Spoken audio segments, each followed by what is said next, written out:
दोस्तों, share market के अंदर जो व्यक्ति इन्वेस्ट करता है वो नॉर्मली शुरुआत म्यूचुअल फंड से करता है, क्योंकि म्यूचुअल फंड के अंदर अगर व्यक्ति को कोई नॉलेज नहीं है, केवल उसको अपनी एसआईपी खुलवानी है और एसआईपी के बाद में रेगुलरली वो अपना पैसा उसमें हर माह को उस पर्टिकुलर डेट को वो पैसा उसके अकाउंट से डिडक्ट हो जाता है और अमाउंट है जो है वो शेयर मार्केट में निवेश हो जाता है।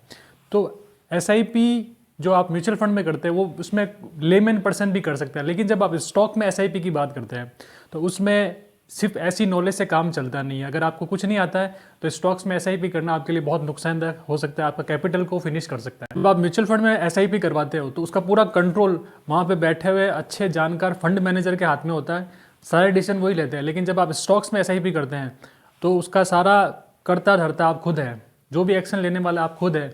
उसमें आपका रिटर्न जो म्यूचुअल फंड में रिटर्न मिलता है उससे बहुत ज़्यादा एक्स्ट्रा ऑर्डिनरी हो सकता है, और अगर आप गलत तरीके से अगर आपने निवेश किया तो आपका रिटर्न नेगेटिव हो सकता है, आपके कैपिटल को भी काफ़ी हद तक बड़ा नुकसान हो सकता है। अगर आप स्टॉक में एसआईपी कर रहे हैं तो आपको एक डीप नॉलेज होनी ज़रूरी है, मार्केट की अच्छी जानकारी होनी ज़रूरी है। स्टॉक्स जो आप चूज़ कर रहे हैं उसमें भी आपको पता होना चाहिए कि किस स्टॉक में मुझे निवेश करना है, किस स्टॉक में अपना जो हर महीने एक एसआईपी की तरह धीरे धीरे शेयर को खरीदते जाना है। सबसे पहली बात, स्टॉक्स में एसआईपी करें तो उन शेयरों के अंदर आपको हर माह शेयर खरीदने हैं जो ग्रोथ स्टॉक्स कहलाता है, यानी वो काफ़ी सालों से उनमें लगातार ग्रोथ हो रही है, उनकी अर्निंग बढ़ रही है, प्रॉफिट बढ़ रहा है, रेवेन्यू बढ़ रहा है।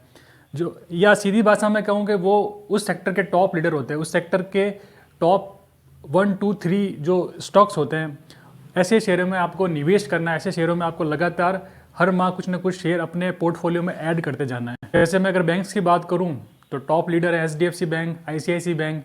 एफएमसीजी की बात करूं तो आईटीसी है, हिंदुस्तान यूनिलीवर, ब्रिटानिया है।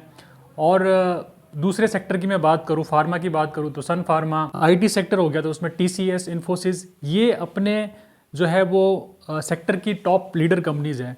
तो ऐसे शेयर में ही आपको एसआईपी करनी है, इसके अलावा दूसरे स्टॉक्स में आपको एसआईपी नहीं करनी है। तो इस चीज़ का, पहली चीज़ का आप ध्यान रखिए। दूसरी चीज़, जब आप स्टॉक्स में एसआईपी करते हैं तो म्यूचुअल फंड के अंदर तो आपका जो अमाउंट है हर माह डिडक्ट होता जाता है, उस पर्टिकुलर डेट को आपका अमाउंट कट जाता है।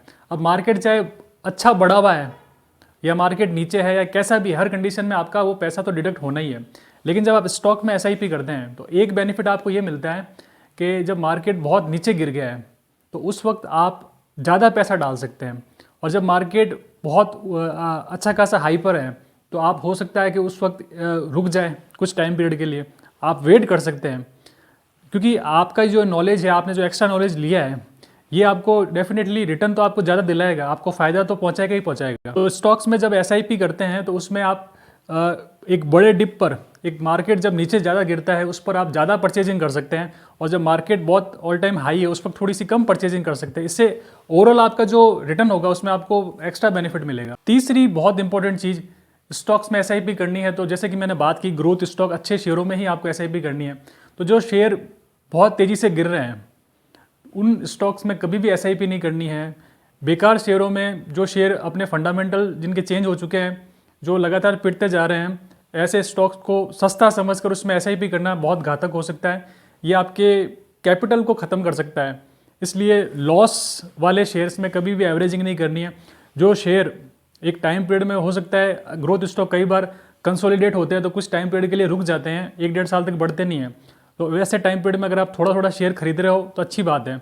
लेकिन जो शेयर बहुत ज़्यादा नीचे गिर गए हैं, उसमें कुछ बड़े उसके टेक्निकल चार्ट्स ये बता रहे हैं कि मंथली चार्ट्स में भी उसमें बड़ी गिरावट दिख रही है, और वीकली है, डेली है, लगातार वो गिरते जा रहे हैं, तो ऐसे शेयर्स में कभी भी एसआईपी नहीं करनी है। इससे हमें इस चीज़ों को हमेशा ध्यान रखें। चौथी इंपॉर्टेंट बात, जब आप स्टॉक्स में एसआईपी कर रहे हैं तो किसी एक शेयर पर पूरा विश्वास नहीं दिखाना है। ऐसा मार्केट के अंदर एक भी ऐसा शेयर नहीं जिसमें आप ये कह सकते हैं कि हाँ, आंख मीच कर इसको मैं इस पर्टिकुलर एक ही शेयर को मैं खरीदता जा रहा हूँ। आपको एक पे कभी भी विश्वास नहीं करना। कम से कम 10 शेयर अपने पोर्टफोलियो में, मिनिमम 10 शेयर आपको अपने पोर्टफोलियो में रखने हैं, और हर शेयर को उतनी ही तवज्जो देनी है जितना किसी भी शेयर को आप दे रहे हैं। पहले से लेकर 10 शेयर तक बराबर इक्वल अमाउंट आप बांटिए।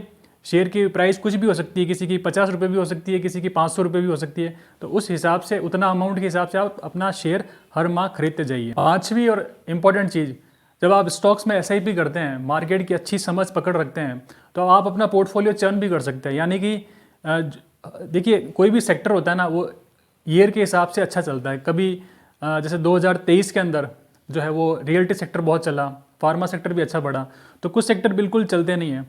लेकिन अगर आपका मार्केट को लेकर एक अच्छा ब्रॉड नज़रिया है, मार्केट में आप डीप स्टडी करते हैं, तो आपको पता है कि अब इस सेक्टर का चलने का वक्त है, तो उसमें धीरे धीरे आप परचेजिंग शुरू कर लेते हैं, तो वो आपको लॉन्ग टर्म में बेनिफिट होता है। वो चीज़ आप शेयर की स्टडी करते हैं, उसके रेगुलर चार्ट्स की स्टडी करते हैं, आप देखते जाते हैं कि उसमें क्या चेंजेस आ रहे हैं। फ्रेंड्स, अगर आपको स्टॉक मार्केट के अंदर अच्छा गेन करना है तो डेफिनेटली आपका नॉलेज भी दूसरों से ज़्यादा होना चाहिए।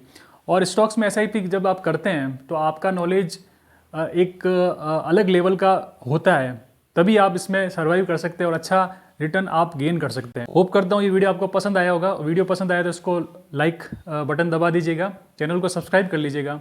वीडियोस देखने के लिए बहुत बहुत धन्यवाद दोस्तों।